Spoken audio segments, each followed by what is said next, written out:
right, everyone, welcome to Reality Check. You are here because you signed up for this free workshop, and I appreciate those of you that are attending the live session. You're in the right place. If you are feeling like you're doing everything right, but still aren't making the progress you want, we've been talking a lot about this in the Solopreneur Success Circle community calls. Mid-February is halfway through our first quarter of the new year. A lot of us spent some time together setting our first quarter objectives and our plan for how we were going to accomplish those. A lot of us have become stuck or are spinning our wheels or maybe feeling like we lost our way. So what we're going to do today is we're going to spend some time talking about what I am calling the hidden barrier between you and solopreneur success. And I think for those of you that have been following my stuff or have been with me for a while, the hidden barrier is not going to be any great surprise. But if you want to take a second just to check in, if you open up this little speech bubble at the bottom of the screen where it says chat, you can drop an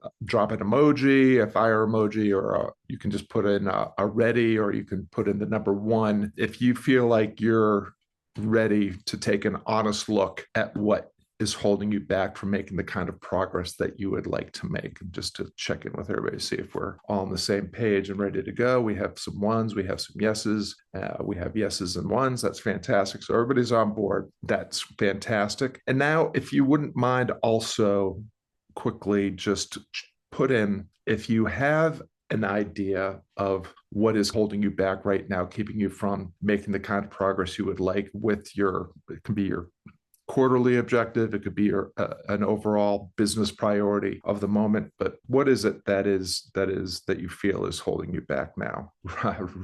Rabbit trails, fear, perfectionism, common one also. These are great. Imposter syndrome or fear. Very good. Finding connection. Awesome. All right. Well, I appreciate everybody's generosity and vulnerability in sharing these. Yes, it looks like many of us are in the same boat. And just, so that no one feels about the share here, these are everything that has been shared are amongst the most common things that I see with the work that I do with clients. But for those of you in the Solopreneur Success Circle community, these are things that we have talked about and continue to talk about over and over and over again many, many times, because guess what? We're all human beings, and these are human responses to human situations. So what I'm going to do now is, again, those of you that have been with me before know my style. I'm going to share my screen. I'm going to walk you through an outline that I put together. I'm going to do my best to get us through the public presentation here in about 30-45 minutes, and then we'll have time for the Solopreneur Success Circle members to participate in Q&A. And I think what we're going to find is that the Q&A and implementation session is going to be where the real value is here, because I think once we get to the punchline, you're going to find that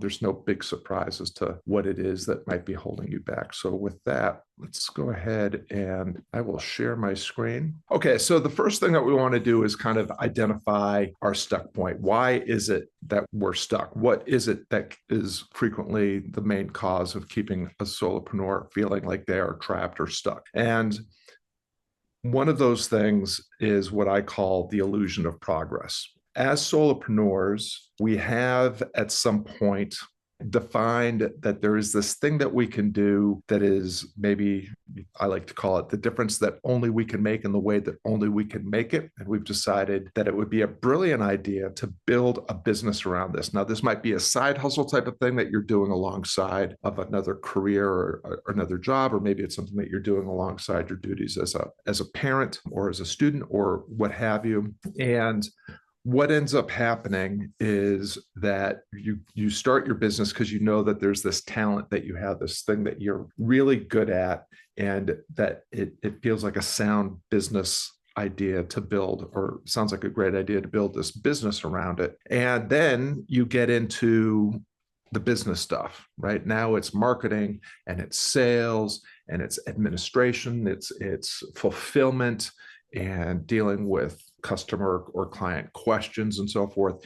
And suddenly you find that the business that you started your endeavor around is something that you spend very little time in. You spend most of your time in the marketing, in the sales, in the fulfillment, in the customer service type of thing. And so What we do is we start to look for all the ways that we can build a business, and we start looking to the gurus and the digital marketers. We can't help but look to the gurus and digital marketers because they are everywhere, especially if you spend any time on social media. So we're looking for courses, or we're watching YouTube videos, or we're looking for book recommendations or reading books, maybe joining some sort of mastermind. Always on the lookout for what's that missing piece in my business. What's the tool that I'm missing? What's the tactic that I'm missing? What's the strategy that I need to adopt in order to make my business succeed in the way that I know that it can, because I'm so good at what I do? And so you end up doing a lot of things, working really, really hard, and that productivity feels like progress. And that's why I call it the illusion of progress.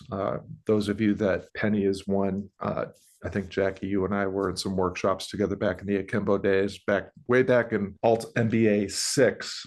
My peers gave me the nickname Productivity Man. I don't know if they meant it kindly or not, but it was based on the fact that I could do, like, clearly I was doing a lot of things, lots of blog posts, lots of broadcasts, lots of offers, lots of workshops and trainings and all sorts of things. And so it always appeared, wrote several books, that I was always churning out content. I was highly productive. But over the course of the first 5 years of my business, although I was very productive, I wasn't making any real progress in terms of a business that brought in a level of revenue that could sustain me and my family in the way that I had back when I was a professional musician, or even in the time I spent as an Akimbo head coach. So the illusion of progress is something that's really dangerous, right? We're doing a lot of things, but we're not necessarily getting any closer to our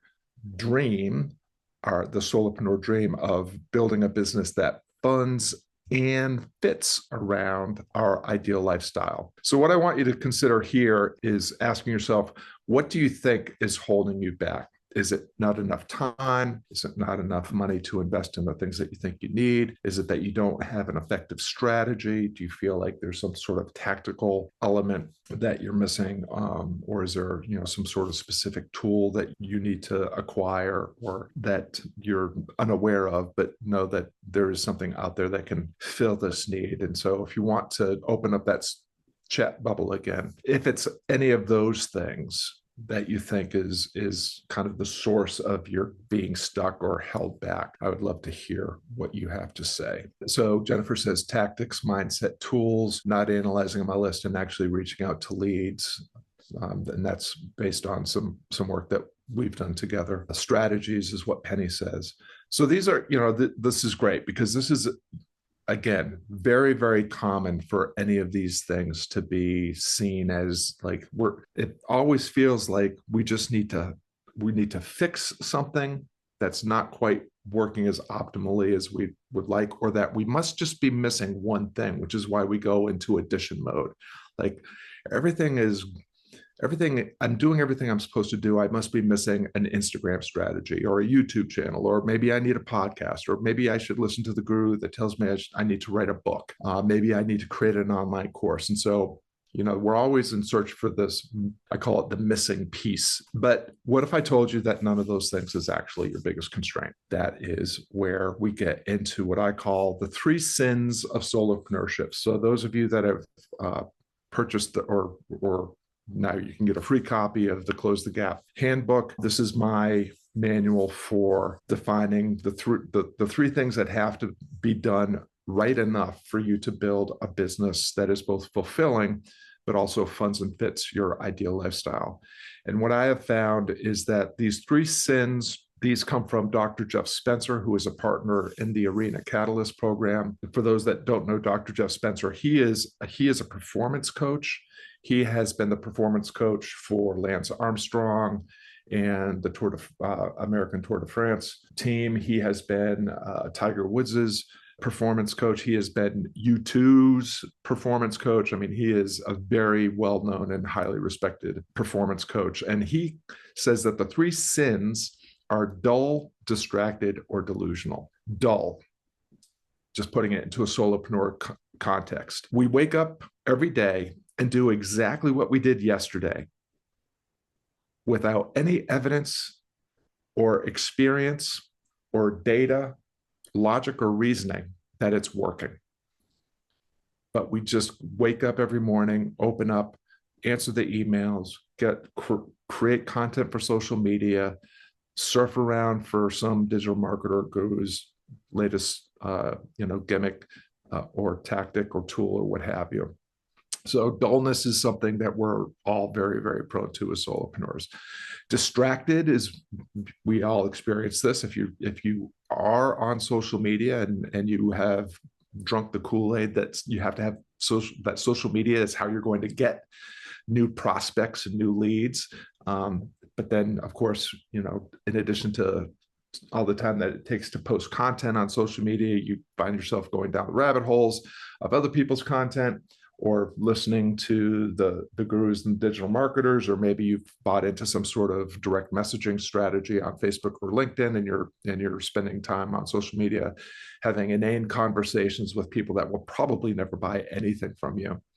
Or then there's just delusional. And again, I'm using words that, they may be triggering, but I'm sharing these in the full knowledge that I am as guilty as anybody into falling into all three of these sins. And my guess is most of you all have experienced all or some of these three. And, delusional is just this idea that, somehow there's just something missing that we just need to find what it is. Or maybe if we just worked a little harder or a little longer at any of these things that aren't working, maybe they'll start to work then. So this idea of working harder instead of smarter is part of this delusion that a lot of solopreneurs fit into. So now open up that chat bubble, and which of these three do you find yourself most prone to? If it's dull, put a D in the chat. If it's distracted, put a D in the chat. If it's delusional, put a D in the chat. And I'm being somewhat facetious here, but you all get it, because it doesn't matter which D you put in. We're all prone to all three at any given time on any given day. And most of the time, it's all three at some point every single day, many times, two or three of them at the same time. So I appreciate you all playing along with that. So that brings us to step two. What is the real constraint? What I want to do here is just recognize that this whole idea of chasing after more, chasing after a new tool, strategy, tactic, listening to a new guru, buying a new book, watching some more YouTube videos, taking another course, whatever it is, that we are chasing more in order to fulfill our desire, our need, our clinging to a sense of certainty. And that instead, what we need to do is let go of all of these cognitive biases, distortions, self-limiting beliefs, and narrative fallacies that are keeping us stuck. And instead, what we need to recognize is that if we can abandon this need for certainty and our attachment to the false certainties that we have, and embrace a posture of greater curiosity, and also being a little bit more objective about assessing our situation, ourselves, our abilities, and our systems, that we can actually get closer to identifying the real problem.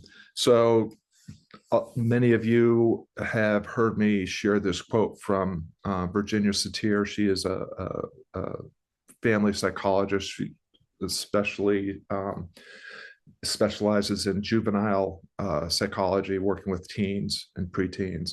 But she has this great quote that people prefer the certainty to misery over the misery of uncertainty, meaning that we cling to the things and the feelings that we have that keep us feeling stuck, that keep us humble and hiding, and not leaning into the edges of our understanding and ability, and growing and developing and becoming the kind of person that can become a little bit more curious and become a little bit more objective, because we are comfortable with our current status quo. This is just, again, a fundamental human thing, is to go with what we know, even if it's not serving our mental health or our happiness, that we prefer to stay miserable because we know what to do where we are. If any of you have ever been in an unhealthy relationship or know someone that has, you've seen this dynamic. Rather than dump someone that is clearly not good for us, and instead of ending an unhealthy relationship, we go with the devil we know. We know what to do with the abusive partner or the person that gaslights us all the time, or any of those things, because we know what to expect. We know how to handle it. We know what it feels like to be there. And that feels safer than ending a relationship and pursuing healthier relationships that are going to promote our happiness. So the analogy that I shared here is, if you're a trapeze artist and you're not swinging from ring to ring, if you're not letting go of one swing to grab onto the next one, you're actually not a trapeze artist. You're somebody just hanging from a rope.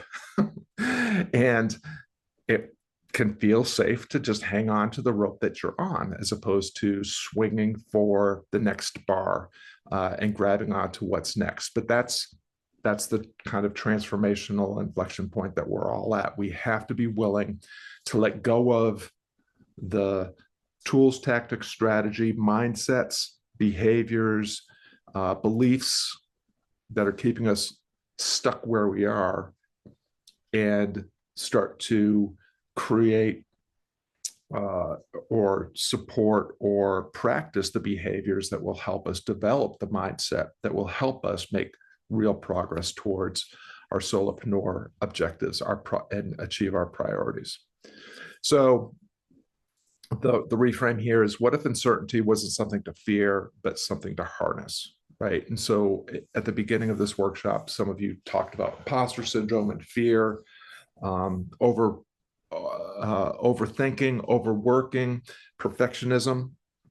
I think of these as all different faces of the same thing, which is fear. Fear might be tied to feelings of regret about things that we've done in the past that haven't worked out, or people that have done us wrong, or situations, mistakes that we've made. Fear might manifest as anxiety about the unknown, about the future, or fear might just be the angst and the overwhelm of the moment we're in. There's, we don't know what to do. There's too many choices, whatever it is. I always think of fear as, I break it down to those three things: regret, fear of the past; anxiety, fear about the future; angst, fear about everything that's going on right now. And the reframe that I want to suggest to you all is that if you are feeling any of these things, and again, you all expressed some version of this at the beginning, what if instead of the excuse that you're using for staying humble and hiding and stuck where you are, what if that was actually a compass that was pointing, that was letting you know that you're pointing in a direction worth exploring? And that's the way that I think about fear. Fear only comes up, especially when it comes up in terms of anxiety, which may be perfectionism or imposter syndrome or any of those things. Because we are we're dealing with uncertainty, yes, but we're also dealing with possibility. Like, holy cow, if I head in that direction, maybe I will succeed. Maybe I will fulfill my potential. Maybe there is a possibility that things will be better for me, or at the very least, I'll learn more about myself and what I'm capable of, and earn the courage to take the next step beyond that. And that's something that can be incredibly frightening for us, but that's the gift. It's a signal. When you're trying to decide what to watch at night, you don't have a lot of anxiety and fear. Your imposter doesn't come in and say, "Oh, you're not. Who are you to be worthy of watching the next show on Netflix or what have you?" Right? So, fear is something that only happens when there are stakes worth playing for. Is the way that I would encourage you to think about it. Which brings us to the step 3, which I think of as one of the solutions, and the solution that I use most frequently with members of the Solopreneur Success Circle community and also with my clients, right? The close the gap framework. And for those of you that haven't seen the book or looked at the book, if you want a copy, I'll send you a way that you can download a free digital copy of the book. It's a framework that has worked for hundreds of clients, and I don't even know how many people have read it and used it to get themselves unstuck and stepping into possibility and closing the gap between where they are and where they want to be. And so this is just a structured solution to eliminating false beliefs, overcoming your cognitive biases and distortions, setting achievable goals, and developing strategies, a plan for how you're going to accomplish it. And it basically boils down to these 3 steps. The first is clarifying direction. Clarifying direction, not doing a lot of things in the hope that the more things you do, the more progress you make, and not going faster, because doing more things will not get you closer. We'll talk about that again in a second with the second step about crafting your path. But going faster will also not help you close the gap, because you can go fast in circles. A lot of you probably feel like that you're going really fast in circles right now. You can go really fast backwards, and it will feel good because the wind is in your hair because you're going fast. You just don't understand that you're going in reverse. You can be going really fast in a wrong direction. That can be an extremely wrong direction or a slightly wrong direction. But whether you're 1 degree off or 50 degrees off, it still feels like you're miles away from where you want to be. Direction requires a vector. You need to know where you're heading, a specific destination, and you need to know where you're starting and what you're starting with. You have to have 2 points to create velocity, speed in a direction. To achieve directionality, you need to know, and I've shared this many times, but I'll share it again. As solopreneurs, as freelancers, as bootstrappers, as entrepreneurs, whatever, setting goals, aims, aspirations is not the hard part. Most of us probably have enough clarity about what the business is that we're building, or what that ideal lifestyle that we want to be living, that our business funds and fits around. What, in my experience, is we are much worse when it comes to truly identifying where we are and what we're starting with. And so you need to have both of those things defined. And so the handbook goes through a bunch of processes that will help you identify and clarify both. Crafting your path. The key here is that, number 1, in order to get from where you are to where you want to be, assuming that you have those things clearly enough defined, they will never be ultimately or absolutely defined. They are subject to change, and that's an entirely different discussion. But once you have enough clarity, the way that you will get more clear and more confident in your ability to close the gap is if you can define the 2 or 3 things that have to go right to get you from where you are to where you want to be. And when I say 2 or 3 things, I'm talking about reasoning from first principles. What has to happen? What are the 2 or 3 things that have to happen for me to get from where I am to where I want to be? It will almost, in my experience, I've never had anybody that has truly identified more than 3.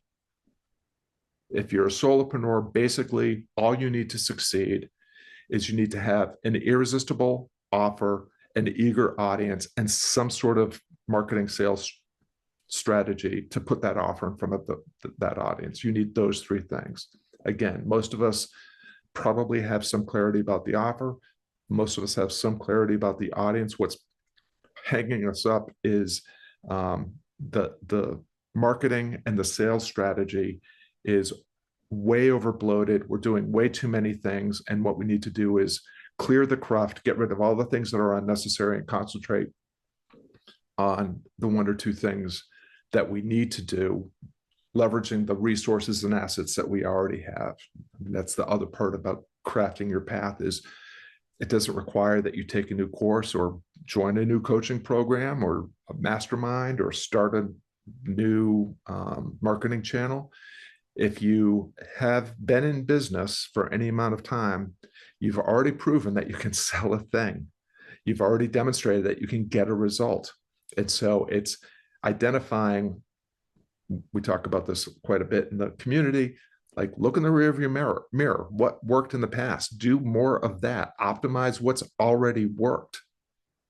And you will get there where you want to get much, much faster than you will if you just keep adding more things to your to-do list. And that's also how we arrive at collapsing time to target. If we can identify the 2 or 3 things that need to happen for us to achieve our business objectives, whether that's a revenue goal or filling a program or whatever it is, collapsing time to target comes down to making sure that we don't add anything to a system that's already working, and that we raise the floor, improve the efficiency and effectiveness of whatever component is performing the least effective and efficiently. Raising the floor on the thing that it, and again, defying human programming, which is I should push on the ceiling and try to improve the thing that's already working best. So, for anybody that's ever participated in athletics, if you've ever had, done a personal best, when I was a runner in my 40s and 50s and performing in 5Ks and 10Ks, every time I got a personal best, I was like, oh, I've broken a plateau, and now I'm gonna, I'll beat it again next time. And of course, I would just injure myself trying to beat something that I had never done before. I finally did it, and I just assumed that was the new minimum that I was capable of, and then I would blow myself up or burn myself out trying to beat my personal best. Much, much better to just beat your worst time ever, every single time, and you will raise the floor on your system, and you will increase your velocity, you will increase your improvement over time. So again, the big takeaway here is why most of us are failing is that we are focused on tools, tactics, and strategy, and we are not focused on the principles. We only need 3 things to go right enough for us to accomplish our lifestyle goals through our business. So instead of working harder, instead of doing more, we need to do less, and we need to do less better. And instead of working harder, we need to work smarter. So you can ask yourself at this point, which of these things do you feel you need to work on right now?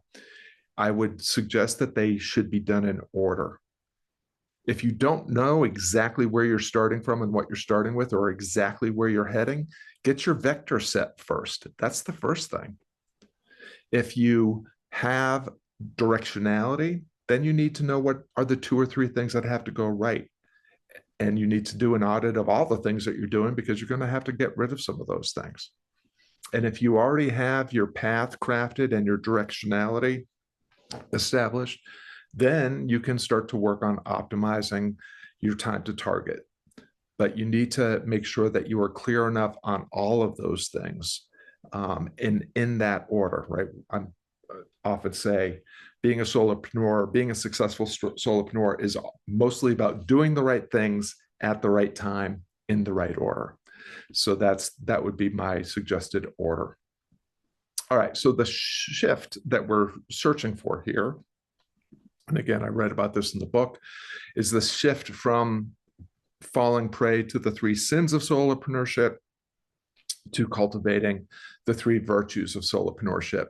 And so this is where I think it was Jennifer shared, that mindset was kind of an issue. My assertion is that, and apologies for anybody that's a mindset coach. I'm not a big believer in mindset coaching, and I'm not a big believer in mindset development. I have never in my life been able to accomplish something and after I got my mindset right. What I have found is that when I change my behavior, my mindset automatically follows. So, my assertion is mindset doesn't precede action or posture.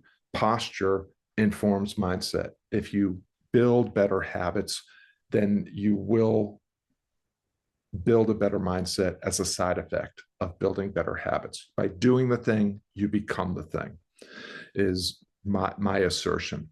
So the key mindset thing here is that it's not just about what you think, it's about what you do. It's about who you are becoming. And becoming is a verb, it's an action. It's a daily discipline of taking a small step into possibility every single day. To quote my favorite philosopher from Frozen 2, to wake up every day and just do the next right thing. If you can do that every single day and you dedicate yourself and commit to doing that on a daily basis, you will make progress. You will be changing your behavior. You will be improving your mindset, and you will increase the velocity to target by becoming the thing, by doing the thing. So the three virtues of solopreneurship are self-awareness, right? Being able to actually objectively see and assess and audit your daily activities, your cognitive biases and distortions, and being able to see the actual restraints as opposed to the ones that we invent through narrative fallacies. Then we can get ready for self-efficacy, our ability to trust ourselves and trust in our ability to figure things out as we do them, to be more decisive and to take intentional action and become the kind of person that can set achievable priorities and figure out the path to achieve them. And then all of this will result in self-actualization. We will develop our potential by stepping into possibility every day, that we can learn to play the game of life on our terms instead of the terms that we inherited through our human programming or institutionalized educational and occupational conditioning.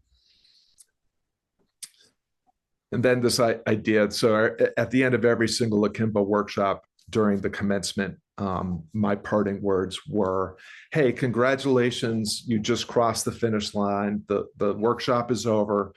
Oops, that finish line was actually a thinly disguised starting line. You just learned a bunch of things that now you have to take out and put to work in the world, become the kind of person that gets closer to what they want by changing your behavior, by applying this knowledge to what you're doing.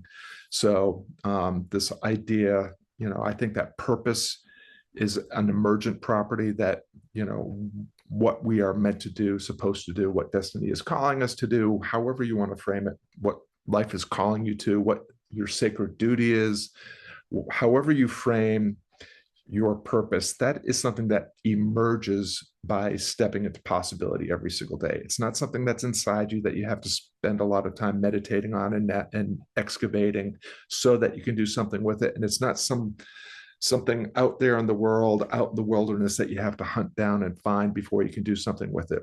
You will become, you will develop purpose, and develop purpose by doing the work right in front of you with purpose, by applying yourself purposefully to the work right in front of you, to the relationships right in front of you. Purpose will be cultivated and greater purpose will emerge, that you become the thing by doing the thing. So just again, where are you at? Are you still needing to become a little bit more self-aware as to, what your values are, what your guiding principles are, what your skills are, what your talents are. Do need to develop that trust in your ability to accomplish the kind of things that you want to accomplish in your business, and trust yourself and trust the processes that you develop to accomplish those things? Or are you accelerating or climbing Maslow's hierarchy of needs and approaching the self-actualization at the top? You've satisfied your existential needs and your psychological needs and your needs around belonging, and now you're just trying to become the best person that you can be, the kind of person that can see and do what needs to be done every single day. And that brings us to the final piece here, which is the solution. And, how are we going to do all this with greater clarity, ease, and velocity? How do you get clear about what you're supposed to do next? How do you get clear about what you need to focus on next? How do you create more ease in your ability to strive for and reach your goals? How do you increase the velocity? And so these are, again, emergent qualities. Clarity begets clarity. Confidence begets confidence. One of the things that I frequently will ask clients when we are, in the midst of clarifying direction and crafting our path, when we are looking for collapsing time to target, is just, how can it be easier? Because it can always be easier. And it's a way of interrupting our default programming, which is, I have to grind harder, I have to hustle faster, I have to do more. You don't.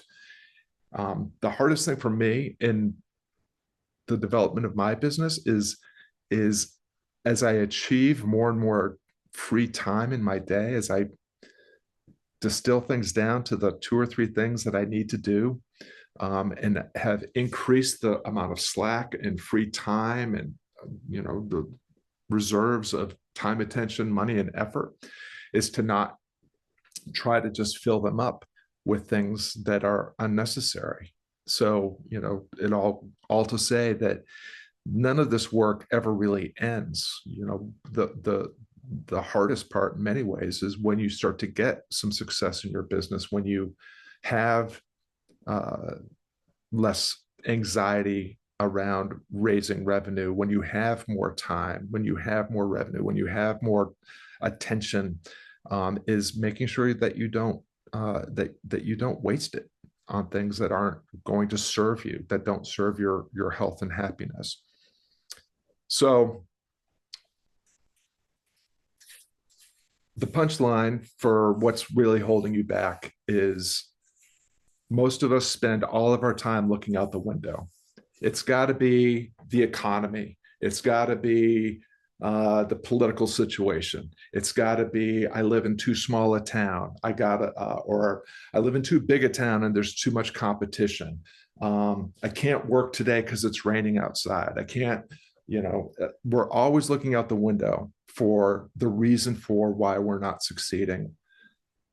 The answer to what your biggest constraint is always is the person that looks back at you when you look in the mirror. It always will come down to dealing with identifying your narrative fallacies, identifying your cognitive biases that are in action in the moment that you're in, the cognitive distortions, however you want to describe the fear, whether it's perfectionism or imposter syndrome or what have you, whatever your worthiness narrative is. And when it comes down to the things that you need to succeed, you already have them. And I will prove this unequivocally, because we have all accomplished impossible things in our lives. You just forgot. I witness it every single day with my grandson. When he was born, number one, he was born 3 months early, so the fact that he's alive is a miracle. So he accomplished. He hung on and clung to and became a thriving human being against all odds. He learned to walk and talk without any instruction. He didn't watch any YouTube videos. He didn't read any books. He didn't take any online courses. He saw the people around him doing this ambulatory thing, and he decided at one point that looks like it would be something that's worth doing. That looks like a great way to get to the cookie jar. That looks like a great way to get to Grandpa's guitar and start banging around on it. And so he started pulling himself up and falling down, and taking steps and falling down. And, in his pursuit of becoming a walker, he did a lot of failed walking. In your pursuit of building a thriving solopreneur business, you will have many, many failures. Are they failures? Are they, do they have to feed a narrative about your worthiness and your value as a human being? Or are they just necessary things that happen on your way to becoming a thriving, prosperous, fulfilled solopreneur? And so there's literally nothing that anybody in this room needs. You possess everything you need. You are sufficient as you are, even as you strive to become more and better at whatever you do. That's just a fact. It has been proven since you were an infant, toddler, preteen, teen, what have you. It's all the things that happen along the way through conditioning and our human programming that are hanging us up. So the antidote, as far as I'm concerned, what I have found over and over and over again, is that you need the supportive system. These are the people in your life. We talk about relationships are the biggest force multiplier to your success or failure as a solopreneur. Force multipliers work in both directions. Force multipliers are things that amplify and accelerate your ability to accomplish the things that you want to accomplish. So the people that you spend the most time with, the people that you pay the most attention to, the people that you surround yourself with, they can be leveraged to propel you forward, or they can be leveraged to propel you backward, or to keep you stuck. I'm not suggesting anybody ditch all their loser family and friends that are holding them back, but you do get to decide how much of your time, attention, and energy you dedicate to the people in your life, even the people that you can't necessarily just, shed, so that you can up your average. And you can be a little bit more judicious and deliberate about the people that you seek out as mentors, as guides, as fellow travelers, and as peers, as clients, as marketplaces, what have you. So you want to surround yourself with people that won't let you stay stuck, that don't keep you stuck, and you want to leverage the frameworks like the ones that I've shared with you today that will help you stay on track, stay the course, and keep making meaningful progress and maintain your commitment to become the very best in the world at what you do in the way that only you can do it. So this whole idea of stop looking out the window, start looking in the mirror, and without the value judgments, without beating yourself up, start looking at yourself and your situation a little bit more objectively. Start looking at the places where you already have leverage and the tools and skills and talents that you already possess, so that you can leverage those to define the 2 or 3 things that need to go right to just get you to that next level in your business. So last but not least, if anybody that is not already a member of the community wants to hang out for the Q&A, I'll drop this in the chat now. You can go ahead and opt in to join us now, or you can do that in the future. But for right now, yes, you can still see my screen. If we're about to go into the exclusive Q&A and implementation session. If you are interested in booking some time to get some coaching with me, there's several ways that you can do that. You can just drop an "I'm ready" by direct message or email, or in the comments here. I'd be happy to talk to you about ways that we can work together to help, again, be a force multiplier to your success. But what I want to leave you all before we go into Q&A is this. Your biggest constraint isn't time, money, tactics, tools, or strategy.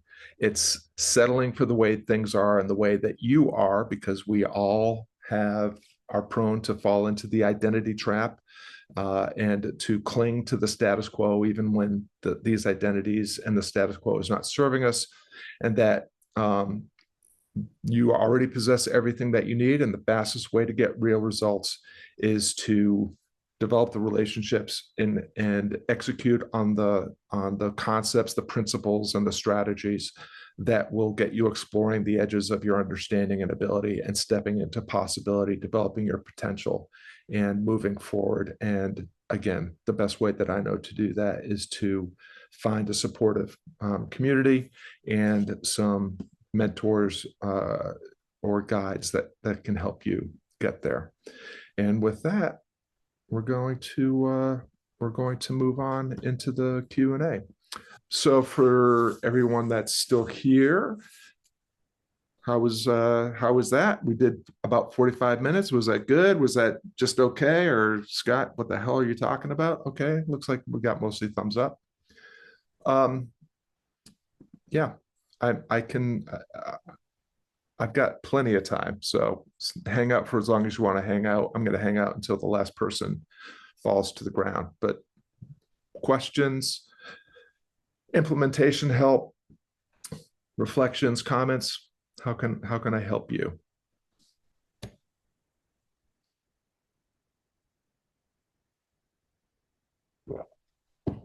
Or we can all just sit here and stare at each other for a little bit before. Go ahead, Bray. Well, the things I write about are the things I'm struggling with, and I find clarity as I write about them and face things. And that's partly why I write about it, and also to help with, people identify with that stuff, like the rabbit trails. Sure, I'm in some of those, but I'm learning how to get out of them. Another piece is, what was the other thing? Oh, yes, rejection in business. Like, for example, community calls. I'll show up to them, and sometimes people show up, but I guess I do feel a little, like when no one shows up. I don't know what the feeling is, but that needs to go right for me to get closer. People showing up, I can't control whether they show up or not, but then if I don't announce it, it's not going to happen. So I don't know. That needs to go right is one thing. Yeah. I've shared this before, but as a performing musician, one of the earliest and most important lessons I learned was to be comfortable with and embrace the sound of one fan clapping, right? And I remember early on in my akimbo coaching tenure, jumping on a community call with Marie, who had just taken over as kind of the provost of akimbo workshops. And it was like 1 minute before showtime and nobody had come into the waiting room. And I told Marie the story. Like, I was like, I'm fine if nobody comes. I mean, I am used to the sound of one fan clapping. And I remember her being like, you mean it's possible that people wouldn't even show up? It's like, anything's so there's the embracing that, and this is, I've been ranting about this a little bit on Substack, because all the gurus and marketers on Substack right now are running notes workshops, Yes. right? And so it's all about like Yeah. how to write a viral note. Like, okay, so like what does a viral note get you, right? Because if Hmm. you're, are you chasing impressions or are you trying to make an impact? Because they're not the same. It's actually easier to make an impact with just a few of the right people than it is to have an impact when you're trying to fill a funnel with thousands of people just so that you can get 2 or 3 of them to drip out at the bottom of the funnel and pay you to become clients. So after you've kind of embraced, when you've truly been able to embrace the idea that less is more and that it's not about the impressions, the reach, the scale, but it's more about the impact and, doing the best you can with whatever you have in the moment. I do think that you can engineer things, design things to optimize for the minimum viable number of people that you, like this community is a perfect example. On most of these workshops, we'll have 20 to 25 people, and there were 6 of you today. Mm-hmm. And so when I create an event, when I created a community, I design and engineer things so that I set myself up to avoid not having anybody show up. So I didn't start this community. I had a community. Penny was a part of the difference maker community that preceded this. I think Jackie might have even been there for a little bit. I kind of kept that going as I got the paid subscriber community going. And when I had enough activity to know that, there's very little chance that nobody will show up, then I moved everything over to the paid Substack community, the Solopreneur Success Circle. And you all have seen me share the pictures. And so I am one of the ways to get more people to become members of this community is by sharing clips of the calls or pictures of the calls. Like, it's clear that there's something going on here, right? So creating the FOMO, creating the sense that there is something going on that's worth paying attention to, that's worth exploring. Like, just thinking about that, Brave, might be help. Like, how do I? It doesn't take many. I think it was Mm-hmm. one of the recent calls. Everybody remember the power of the third dancer? Anybody not know the power of the third dancer? I don't remember exactly. So it's something that Seth talks about, I think, in the marketing seminar and in the book. But initially, it was a Derek Sivers TEDx talk where he shows a video of this music festival, and there's all these people on a hillside, and there's this one kid, in his shorts and no shirt, that gets up and starts like flailing around. Calling it dancing would be being very generous. I mean, he's moving, and there's music playing. Whether you call it dancing or not is a matter of speculation. But one person dancing is just some idiot moving or flailing around to the music on the hillside. Then the second dancer comes in. Now, everyone, you would think, okay, 2 dancers, now it's a party. But actually, while the second dancer does validate the activity of the first dancer, it's not actually any kind of movement or any kind of cause or any kind of happening. What happens is the 2 of them dance around for a little while, and then the third dancer comes in. At which point, now, by validating the other 2, there is an event happening. There is a movement, and it has become safe for other people to come in. And so after that third dancer, the 4th, 5th, 6th, and 7th join, and then people start coming in by the dozens, and pretty soon the whole hillside is alive with this dance. But it doesn't happen until you have that third dancer.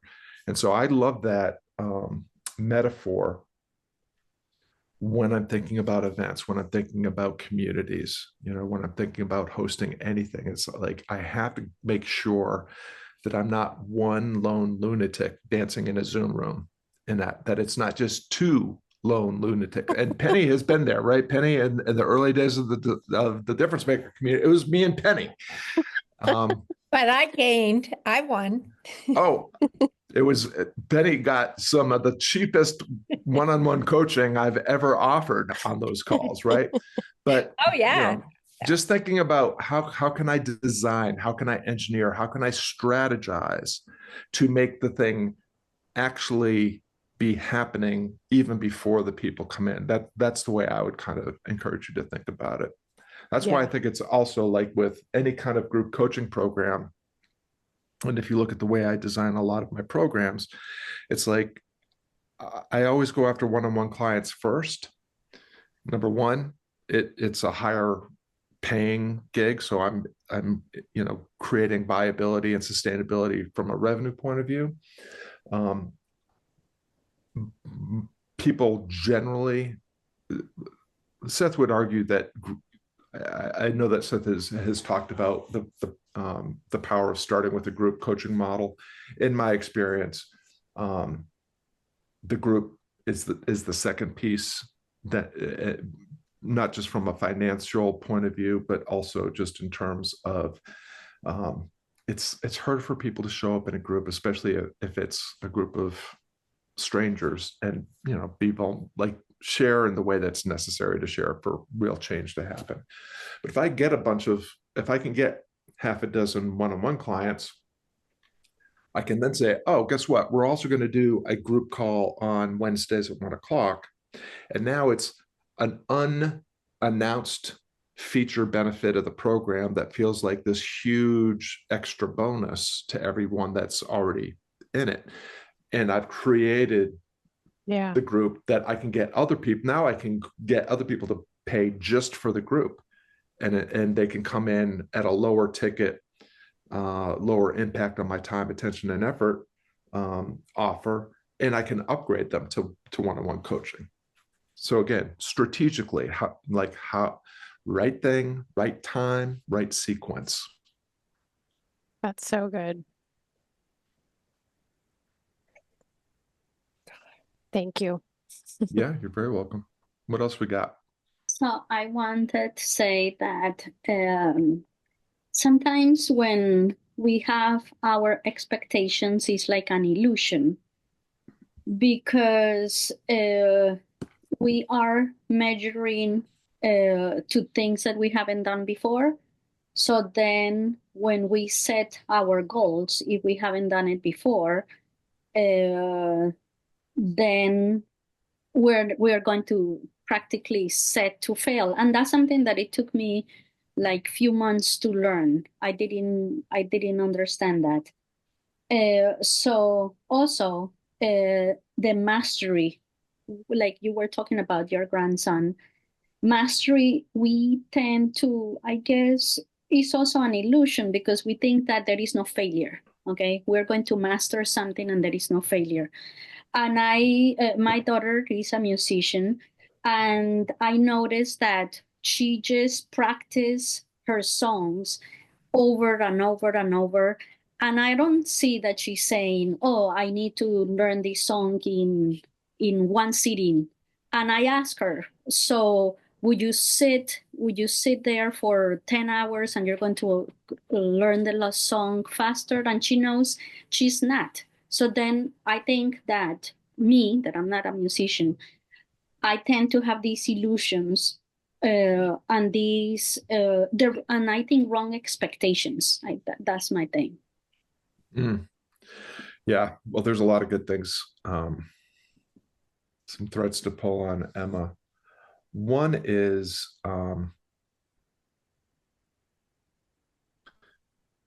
the power of scrutiny and expectations. These are the two villains that Randy Massengale, for those that don't know Randy's work, I've interviewed him on my broadcast. He was the lead advisor to Bill Gates and the Microsoft team in the 90s. He's a professor at Seattle University. Nobody knows who he is, and he's like one of the most brilliant human beings on the planet. But he's had a huge impact because of the people that he's worked with, and he talks about the dangers of scrutiny and expectations. And the way that I think about it is there's the scrutiny and expectations of others, right? Like when you decide you're going to be a freelancer and your parents are like, what the hell are you doing? Like, why did we pay for that college education? Like, I've been through all of this, right? So, it's the scrutiny and expectations of other people. And it can be the people that care about you the most is like in some ways the most harmful. just an interesting aside. After I had like a 30-year career as a professional musician, when I was closing down my guitar studio and ending my career as a musician so I could do what I'm doing now, my parents were like, "What the hell are you doing? Why would you stop being a musician when it's so like it's like scrutiny and expectations, like it's status quo, identity traps, like these are things that we're all prone to." But then the other piece of the scrutiny and expectations that you're kind of speaking to, Emma, is the scrutiny and expectations we have that we impose upon ourselves based on comparing ourselves to what we see other people doing, or comparing comparing ourselves to the gurus and the digital marketers, right? Or what I find with solopreneurs is we act like we are entrepreneurs. Bless you. We act like we have unlimited resources, financial, personnel, marketing talent, sales. Like I remember catching myself at one point thinking like, what with my social media strategy? It's like, I'm acting like Goodyear Tire. Like I have to have a blimp over every stadium. Like I'm Goodyear Tire, but I'm not Goodyear Tire. I don't have employees. I don't have a marketing team. I don't have a sales team. I don't have a fulfillment team. I don't have a distribution network. I don't have a janitor. I have nothing. It's just me. And I'm trying to act like I am this humongous brand. So scrutiny and expectations is a big one. And the other thing that you're speaking to, Emma, that I think is worth highlighting is the idea of minimum effective dose, right? So there's we can all start a business with a minimum viable audience and a minimal viable offer and a minimal viable strategy to put that offer in front of that audience. Like it really doesn't take any more than what you already have, which is why most of my clients are marketing. We don't do any marketing. We look at our network of connections that we already have and say, okay, well, how can I reach out to the people who already know, like, and trust me so that I can create and deliver some value to those people? Because if I could do that and build the reputation, the social proof and so forth, then they become my evangelicals. They become my marketing strategy. They become my sales system.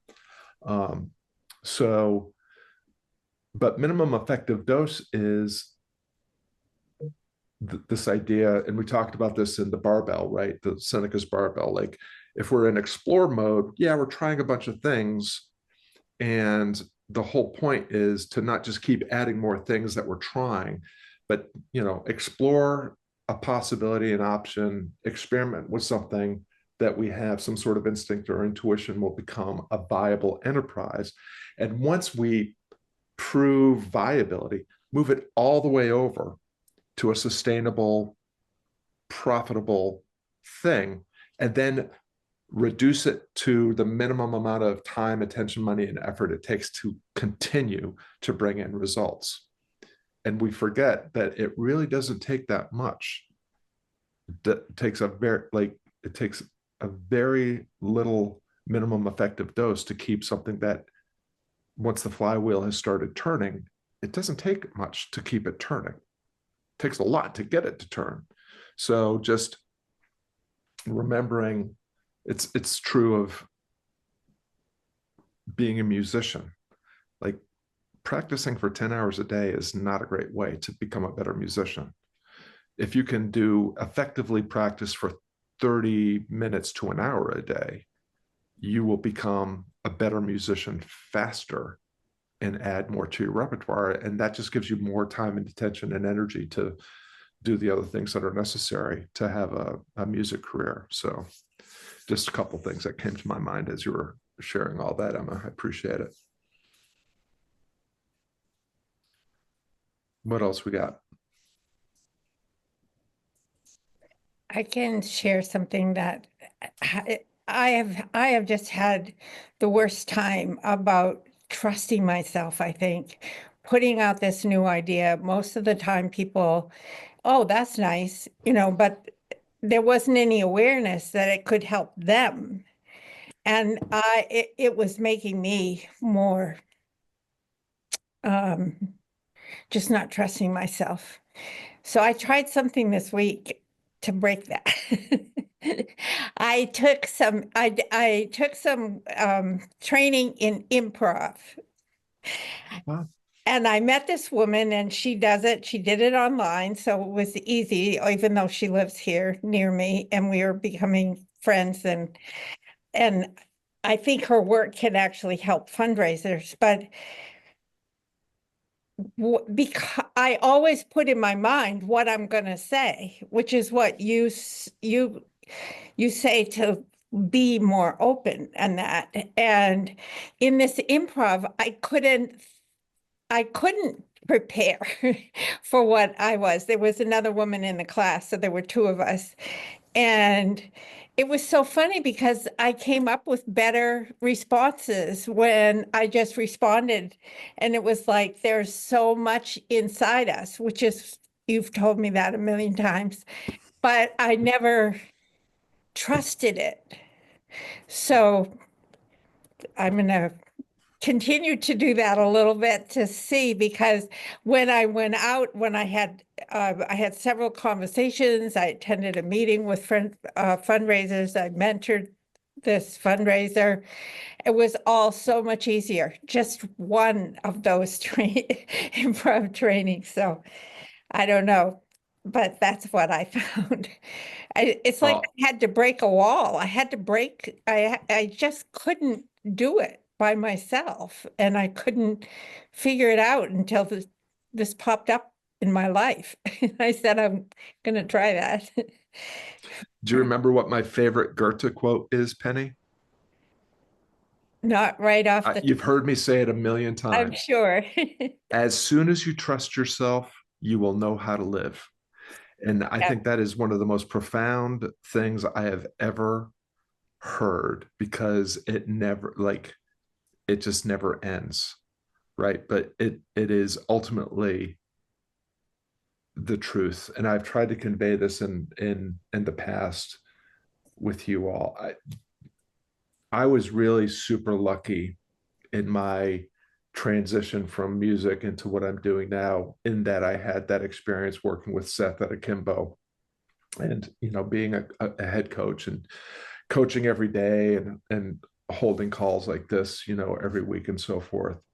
But at the beginning, I wrestled with all the things that we all wrestle with, right? So I was the third coach brought in to a team of 4 at the beginning, and then there's other coaches that were brought in behind me, and so there was like it was the comparison trap, right? Like, oh, I wasn't one of the first 2, so I must not be as good. And then there's all these people, and like, how I don't want to lose this gig. This is I've got this, like, clinging to the status, craving the reputation, trying to outdo the other coaches,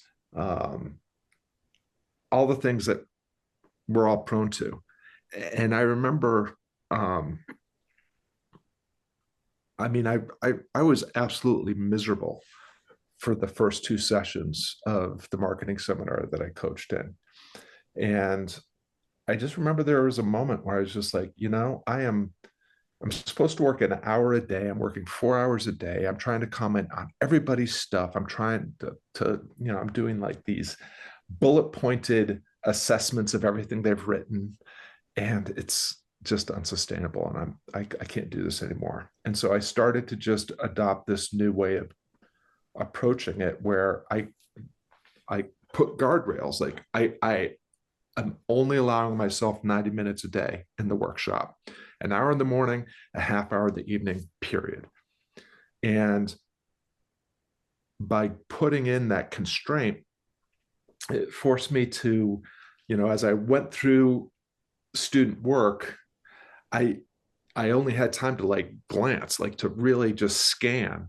And I would just find like one thing, and I would comment on that one thing. And sometimes it was like, hey, this is a great insight. I would pay more attention to this, or asking a reflective question or a clarifying question, or just saying, this is what I hear you saying. Do I have that right? Like just, and I was able to cover, dozens of students in that hour. So I wasn't losing the impact in terms of the number of students I was helping. It became much more effective help. And I remember at one point, a friend of mine in the workshop who was also a client, Karina, who was an active student, wanted to be a coach, and was paying attention to me. And I remember at one point she was like, "How do you always know the right thing to say?" And I said, "Karina, I never know the right thing to say. I just keep saying things. And I figure the law of averages will play to my benefit.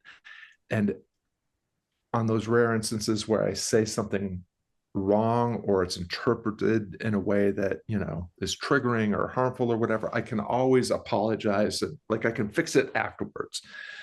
But it was basically that an entire posture shift in trusting myself so I could live. And so like I just trusted that I would be able to find something to say, that I would say something that was worth saying, and that if I said something that wasn't worth saying or that was misinterpreted, that I would figure out how to apologize and move on to the next thing. And rinsing and repeating that, I like completely changed my relationship with my role as a coach. I loved it. I even loved it when there was like these little kerfluffles, these little tempest in a teapot moments where students were arguing with students, or students were arguing with Seth, or students were arguing with coaches, or coaches were arguing with coaches, or students, or what. Like I would be like, "Oh, this is so awesome. I can't wait to dive in and figure this shit out and get everybody back on track." And so, but that's that whole thing of being, that I was saying at the beginning of the workshop. You have to become the kind of person that is willing to embrace the uncertainty and be curious and playful about figuring stuff out and trusting yourself that you can figure it out. And that at the very least, like, even if you can't figure out, knowing that nobody's really going to get hurt, including you, right? So, and I love the idea of doing improv. Jennifer was just sharing that she's putting her kids into the Second City group. I mean, I think improv, that I have the benefit of my musical training, right? I remember one of the very first kind of opening gigs I did was for Little Charlie and the Nightcats, and Rick Estrin, who is in the blues world, a really famous front man. I was like me and my little acoustic guitar was opening for Rick Estrin, like this big band type of group, at a festival as it was getting dark. Thousands of people out there, one spotlight on little chubby Scott and his little metal guitar. And he came up and goes, "Man, what are you gonna do? What are you gonna play?" And I was like, "I don't know, because I'm not out there yet." And he goes, "Come on, man, you know what you're gonna do." I was like, "No, I really don't. I just know I know there's a lot of things I can do, and I just kind of trust that once I get there and start opening my mouth, that the song that I need to play will come." And that was the way I did my entire career. No set list ever, no plan. Like, I know thousands of songs. I played thousands of shows. When I get out there, I'll know what to do. And that's the gift of improv, is that you trust. It's what are they saying in improv? The answer is always yes and. Yeah. So I love that you That's what I want. That's what I want. I don't think I saw how much I was holding myself in by wanting to have what I'm going to say already put in place. And it changed the conversations I had this week. So after a few more months of it, I think it's once a month, and it's just great. And it's on Zoom, so it's easy. Well, one of my other favorite quotes that might help with maintaining this posture, Penny, is think of yourself as dead. You have lived your life. Now take what is left and live it properly. Like, that's the thing, is we are going to, like, the only guarantee in life is that it will end. Right. And if you are lucky enough, privileged enough to be able to have a conversation with yourself before you take your last breath, like, is that conversation going to be, oh, good for you, Scott. You never took any chances. You never tried. You never did anything that people didn't expect. You always, only took like, that's not the conversation you want to have. Like, that's why I became a musician. I was 29 years old. I was like, Wow.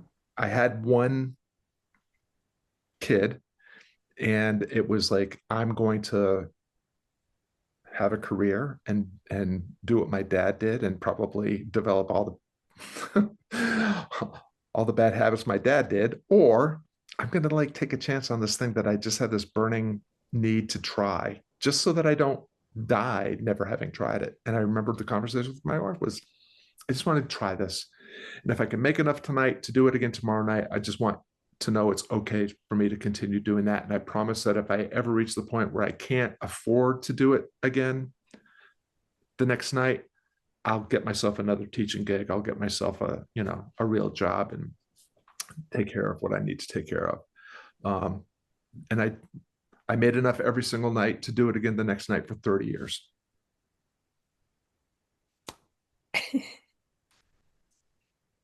Right? It's always about like, what's the smallest step that you can imagine taking. And if you can just take care of the thing that's right in front of you right now, it's like one of my big issues with, is it Ikagi? Is that how you say it? That's the 4-circle Venn that says, like, you have to, like, what you're passionate about, what the world needs from you, blah, blah. I can't remember. But the fourth one is what people will pay you for. And I never, like, money should never be the aim. Like, revenue is a byproduct of doing work that's worth doing with people that are worth doing it with. If money is the aim, like, if you're a solopreneur and you're not doing it for the money, because if you want to make money, there are way easier ways than starting your own business. If you are, but if you build your business thoughtfully, deliberately, are judicious about your choices and about your planning and implementation, in my experience, revenue always follows. Reputation always follows. Like, all the things that normally people are chasing as ends in and of themselves are side effects of just doing the things that you should be doing.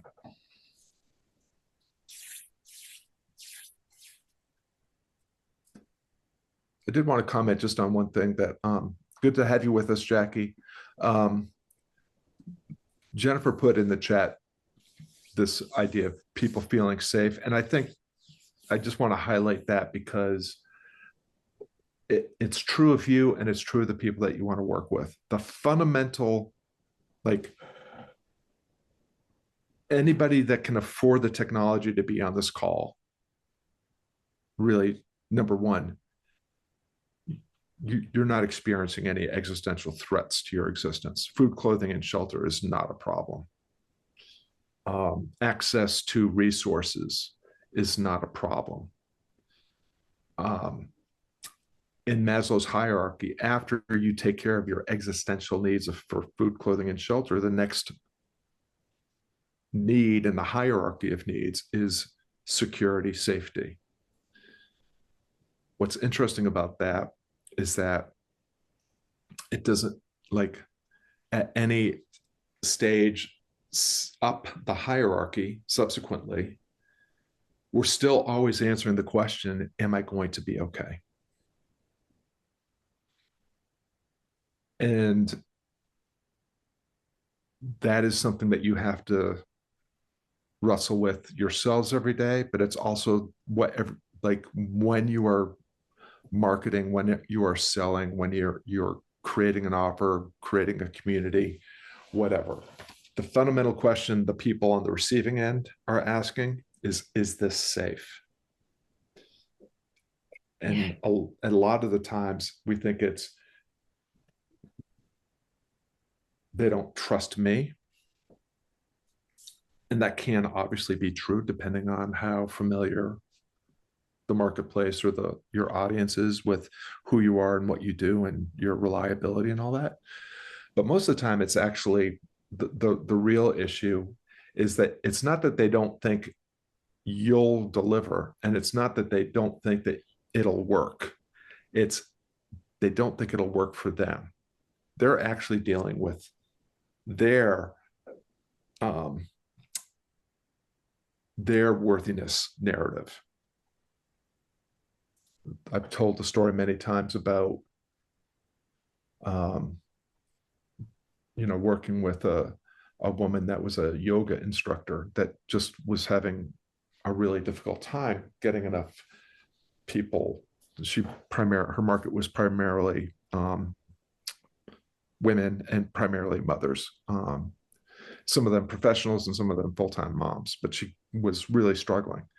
And it's like, the issue was not they didn't believe that yoga would be good for them or that she could teach them. And it wasn't even an issue with they didn't think that they were capable of being yoga students. The narrative was, if I spend money on myself and take time for myself to do something for myself, for my own happiness and health, it makes me a bad mom because I'm taking time away from my kids.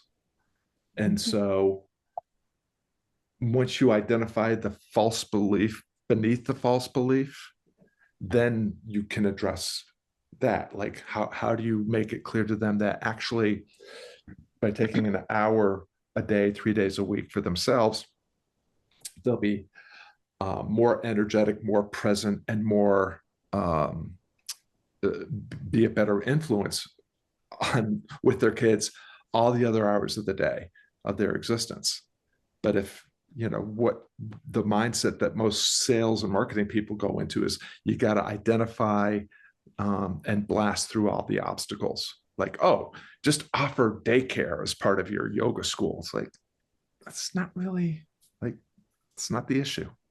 The issue is, how do you get them to see the value of investing in themselves, and how do you see them see the value that they will bring to the people that they really care about by investing in themselves first? That whole idea of fill your cup, oxygen mask on you before you put it on your kids, that sort of thing.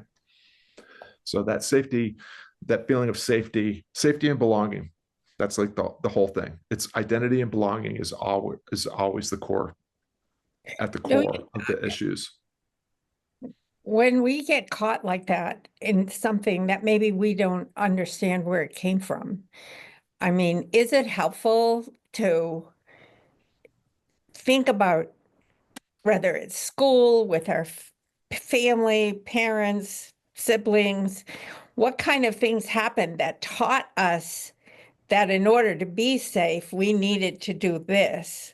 And then those become rules. And then first it's like building awareness they're there and then dumping them. Does that make sense? Well, it's number one, awareness of the programming and the conditioning. Right. Right. It's like we are social creatures, but by virtue of our programming. And so, as there is that, like in your work, you realize that means reciprocity can be a really important lever to pull on. But our social nature also creates the comparison trap and the idea of competition as opposed to collaboration and all these other things. So there is an awareness piece of that. I think, Penny, that when it comes to addressing it, clear, direct, and respectful. Like, I believe in naming things. And so Right. if someone is like naming it for myself, like, oh, like, why am I, like I was saying, I keep trying to add things to my to-do list because it makes me feel better. Yeah, and where did you get that? Oh, where do we get that? I just was listening to a discussion. My daughter's an educator, and I was listening to her discussion this morning, and she said teachers and our education system sets us up to be we and them, us and them. So what kind of ways can we interact with the children so that it becomes something that's more we and I don't know how exactly to say that, but I thought conceptually that's true. We learned that way back in the beginning, and then we're still carrying it so that we and them, as we interpret it in any given moment, it's that we think them is going to kick us off and we're not going to feel safe, kick us off our path or whatever it is. Do you know what I mean? I mean, that's kind of crazy and kind of, No, but it's all human programming and conditioning, because there's the programming, but then the conditioning is what happens in our relationship with our parents and our siblings, with our circle of friends, in school, on the like the conditioning plays on these inherent dangers or downsides of our programming is good. Like fight, flight, or freeze is great when you want to survive in a world where everything wants to chase you down and eat you for lunch, and you're the slowest and the weakest, right, and the tastiest. The problem is that we don't live in prehistoric times where there's saber-toothed tigers in the underbrush. And so, but the narrative continues to spin in terms of how our feelings of safety and so forth. and The other being thing that, aware of that, it seems so the first awareness, step again, is, awareness is and that's why clear, direct, respectful, right? So it's the naming of the thing without right. the adjectives and adverbs, all the narrative fallacies, all the value judgments, all the comparisons. Like that's the stepping into possibility framework. Name what's happening objectively. No adjectives, no adverbs, no value judgments.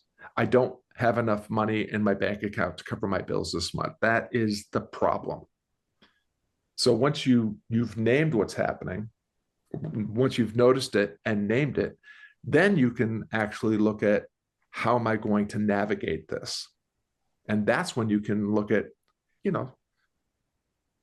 maybe you need to get a little therapeutic help. Maybe you need to go talk to Dr. Bree and get her to help you navigate this inherent, this narrative that you inherited from your childhood or whatever, or the trauma from your upbringing or past but you can't actually frame your choices and make your decision and do the next thing that needs to be done if you are trapped in a cycle where you're spinning out because of all the narrative fallacies and value judgments. Like, you have to name it objectively, clear, direct, and respectful, see all of the possibilities, keep the open loops, etc., and then decide and do the next thing without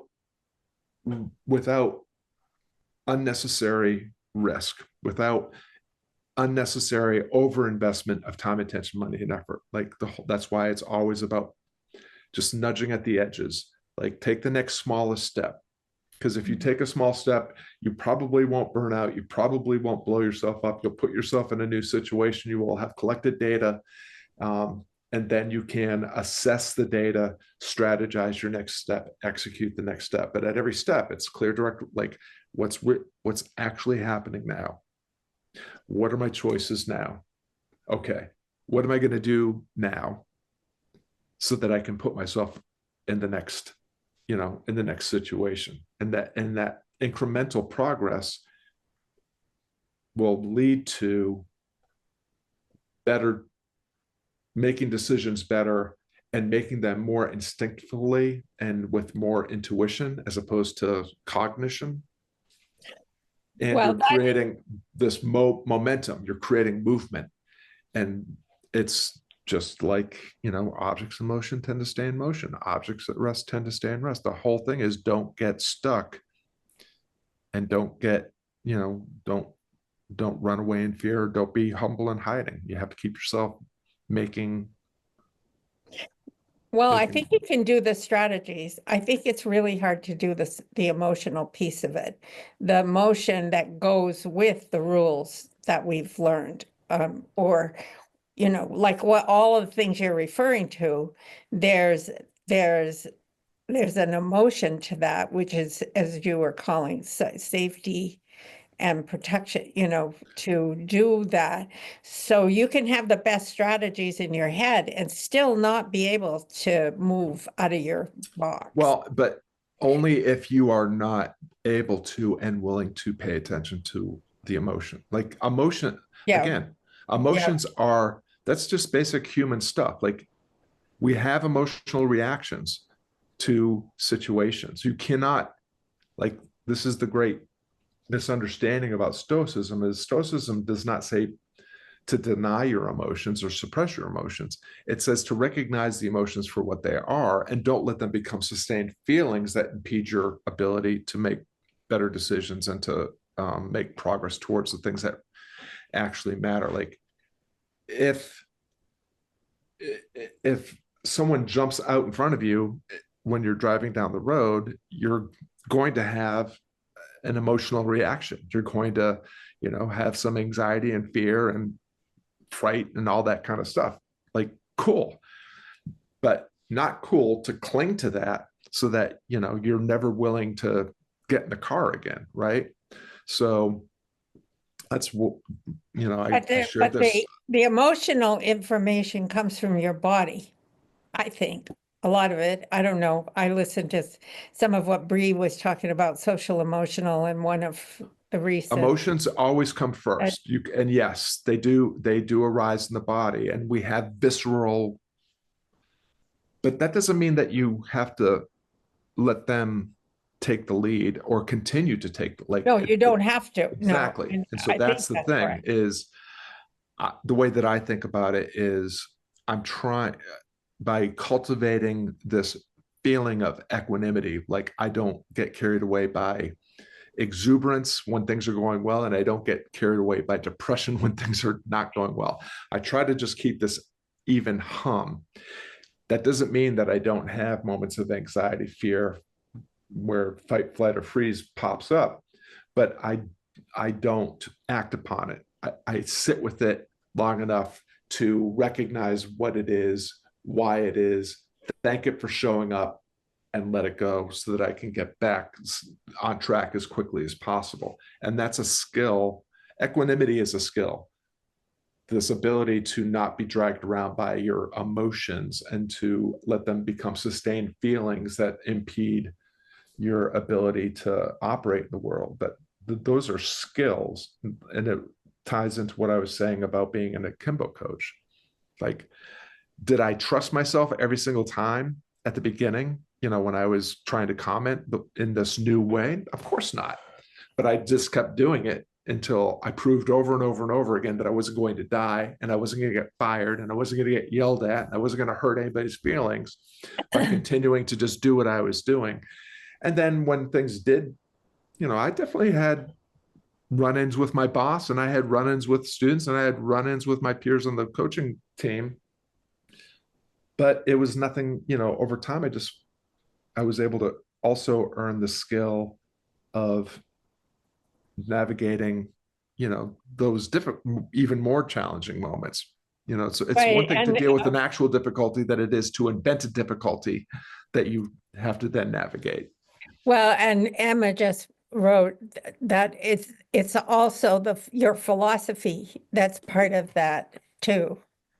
And I agree with that, because our emotion, everything can kind of, like, you have the Stoic that you've learned and have as a structure for you, and that represents a philosophy too, right?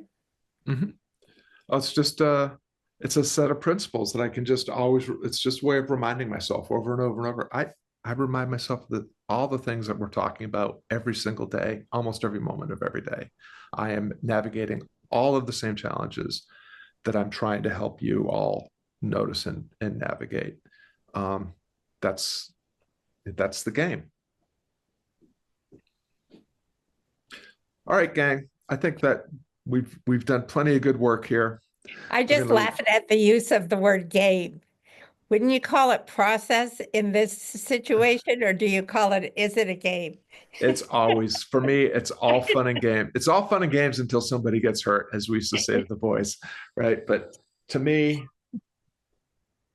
the framing everything as a game, as an opportunity to play, has been immensely helpful to me. It's been helpful in my music career. Like, I would literally, like, people say, what do you do for a living? And I would say, I play. And they'd be like, what does that mean? It's like, well, I play music. You don't work music. Like, that's not, nobody, it's not called grinding music or working music. It's called playing music. And, you know, when you're a musician, you get to arrange play dates with your friends. You know, your practice sessions are play dates. When you have a gig, you're going out to play. Everything is play, play, play, play, play. And thinking about that, and I recognize that part of my kind of my innate temperament, personality, is I am like, I like to have fun. I like to tease. I like to be teased. I like to make fun. Like, I've always had a certain amount of an ability to not take myself or anything too seriously. And some people would say to my detriment at times, but framing things, it's called the game of life, and games are meant to be played. So after we do our work here, we'll go play. Well, this is We'll all go play. Yeah, we've been playing ever since we got on this Zoom room. So, you know, it's what life, what's the Shakespeare quote? Life's a play and we are all players, or something like that. Anyway. All right, gang. Enjoy the rest of your weekend. Hope to see you on Monday. Hope this was helpful, and Yes. holler if you need any additional help. Thanks. Thank Bye. you. Thank you. Bye-bye.